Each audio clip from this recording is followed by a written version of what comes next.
the Desert Tiger Podcast. All right, Ambush, we are here with rising Canadian pop singer Dani Doucette. How is it going today, Dani? I'm great, Connor. How are you doing? Feeling good, feeling good. I mean, life's been treating me well, so I cannot complain. Well, that's a good thing to hear. It's a good thing to feel too. Good thing to feel. Yeah.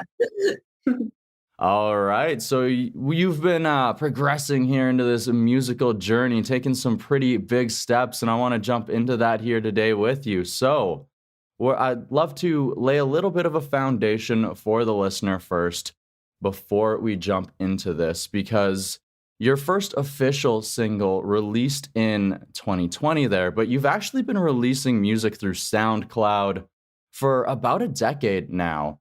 And you were doing the modeling thing before. So at what point do you decide you want to progress more into doing music professionally more so than doing the SoundCloud side of things? Well, I think SoundCloud's just kind of a great way to share your music with, it's a great way to just share it with people in your close group. You know what I mean? Like the way people are going to find it is if you send your link to somebody that you know, and it'll get discovered that way. But as far as professionally jumping into music, it was just about timing because I've always been an artist. I started writing when I was 6. I've always been writing music, composing music. Even with my family, we actually work a lot together. So with the professional side of it, it was just timing and finding the right people to align with.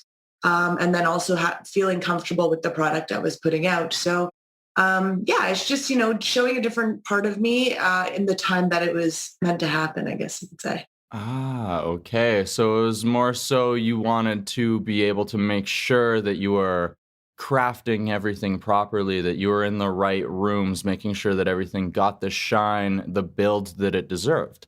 Exactly, yeah. They always say the greatest things are made in the dark, and it's like, and a lot of the time, like I was always working behind the scenes on my craft. And that's probably what will make, everything come out so much stronger than if I had just started releasing to the world so early in my journey, Okay, so by that time you had gotten around to actually crafting Go and those first tracks, you already had a pretty strong idea of what sound you wanted to put out into the world then.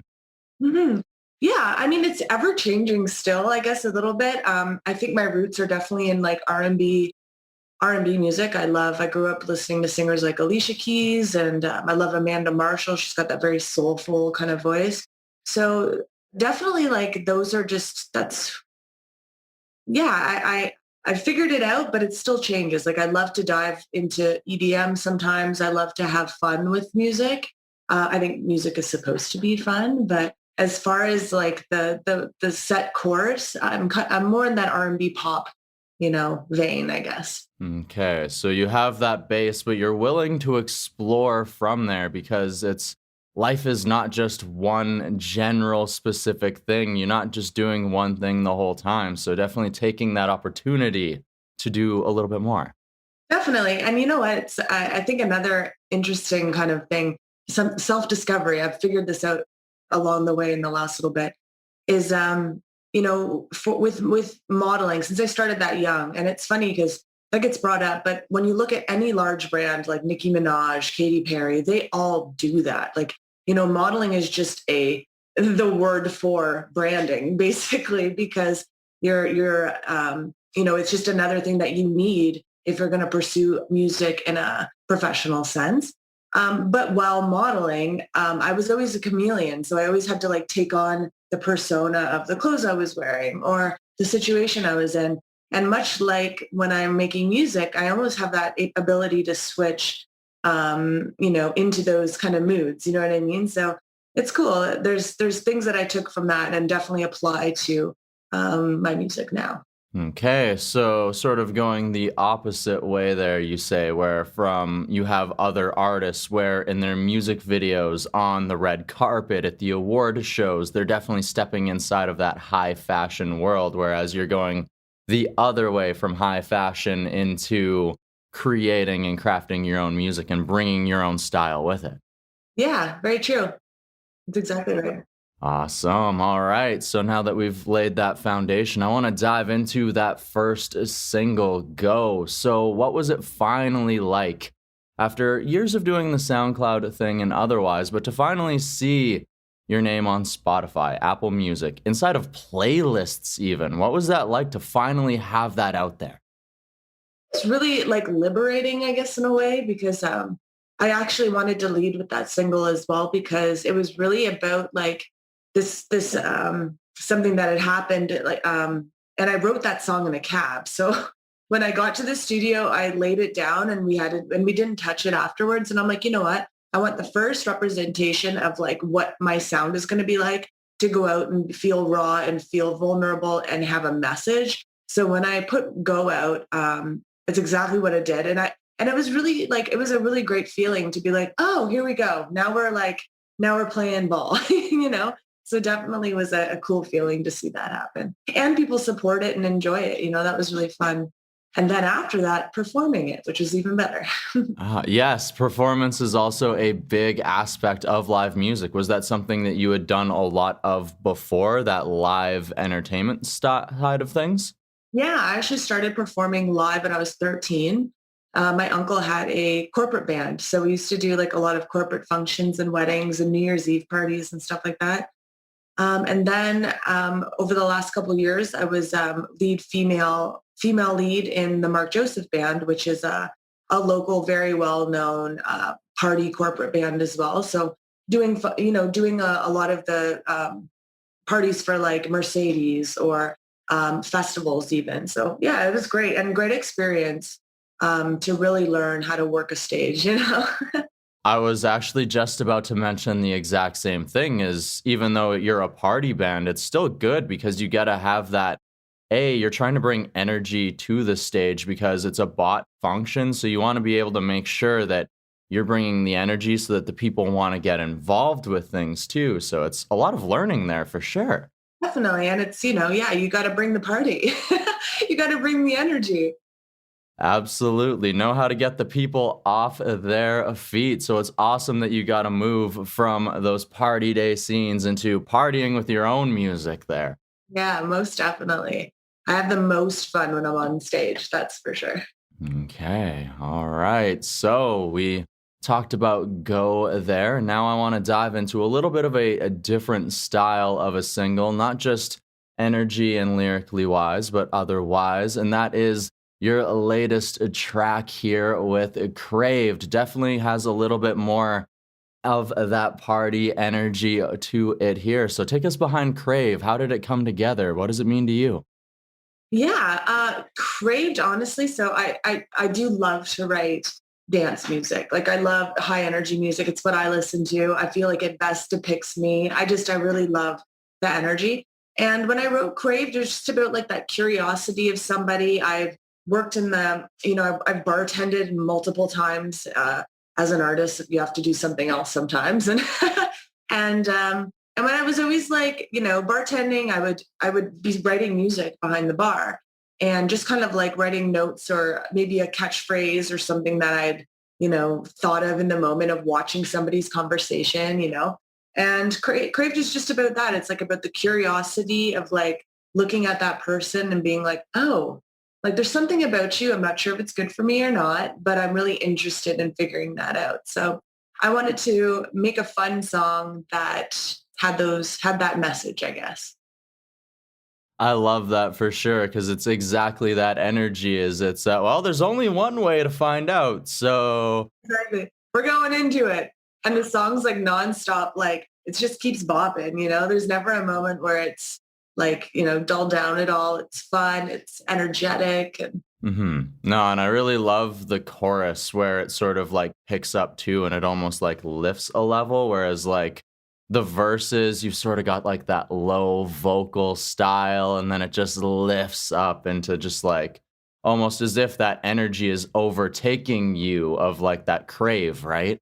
definitely, yeah. And I took a lot of, it's funny, we didn't think of this when we were producing it, but as we were doing it, we're like, wow, this has like a very like Britney Spears MJ kind of feel, like this chorus, which like with the harmonized vocals and the way that we like smush them together, they have that like, it's what you do to me. It's like this kind of like staccato-ness. It's kind of like very MJ-ish. Yeah, exactly. The way you try to fool me, like, yeah. So Love it. Oh, love it for sure. It's a great track. And it also happens to have quite a wonderful video to it as well. So can you take us a little bit behind that? yeah, so I have a huge love for sci-fi and like nostalgic, I guess, sci-fi movies. So if you're familiar with The Fifth Element, Lily's one of she's the main character and she's amazing. I kind of did like a costume kind of like throwback to her and I kind of incorporated that like whole idea of being captive by like this strange alien. So the lead character, so let me bring you back. Prior to filming it, I had some very elaborate ideas of how we were going to have this come across. And, when you kind of get down to it, during COVID, during all these things, to like execute something of such a grand proportion is pretty difficult. So when we got down to it, we're like, okay, I got to simplify this. He's actually supposed to be an alien, the lead character.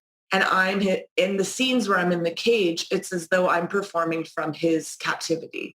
And at the end, I take over the power when I throw him on the wall. I have an outfit change and it's me claiming my power back. So I don't know when you watch the video, you'll actually understand the storyline.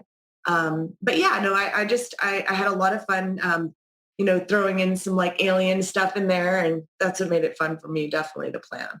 Well, Fifth Element is definitely one of my favorite sci-fi styled movies as well. So I love that energy and how you sort of incorporated it into this video here. Thanks. Yeah, it was super fun. I'm actually just getting ready, which is why I'm so busy. I'm shooting a music video over the weekend. So for my next single.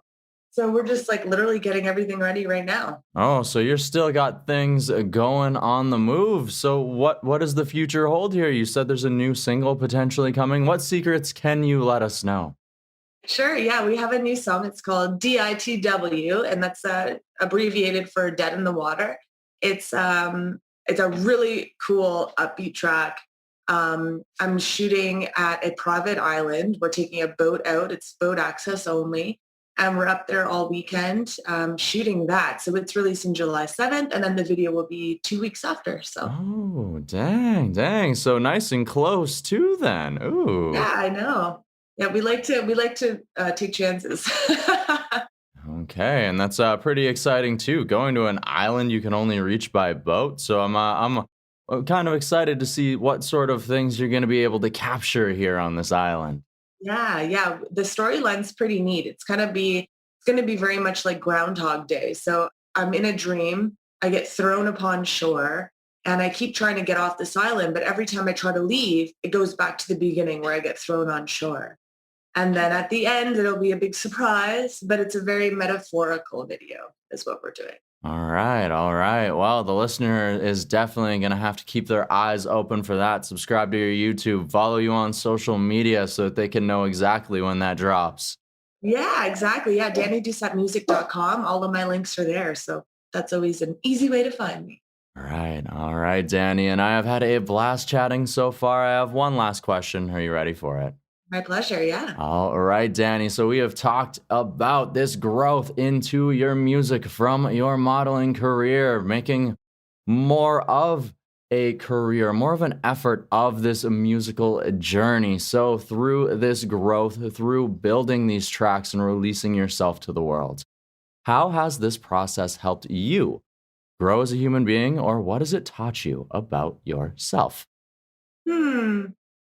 Well, I have to say doing something in such a challenging time really I kind of blew myself away in what I'm able to do, what I'm able to accomplish. What if you really just put your mind to something, what you're able to do.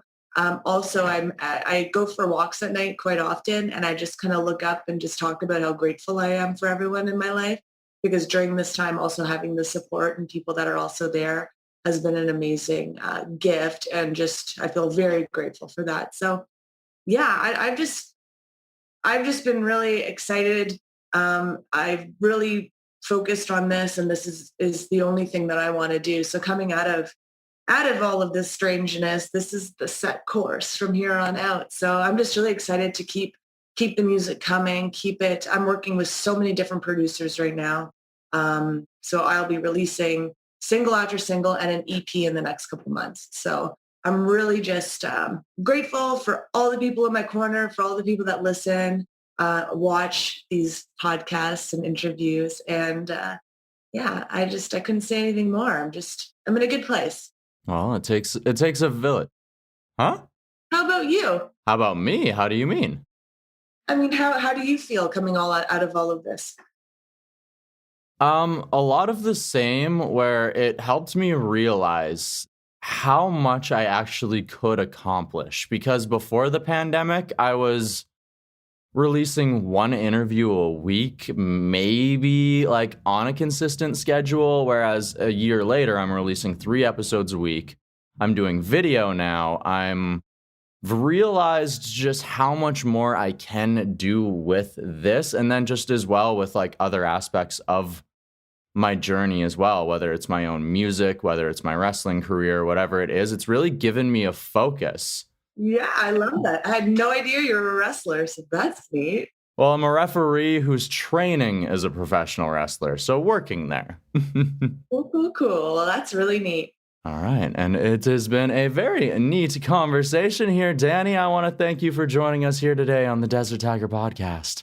Thank you so much, Connor. Once again, it was a pleasure.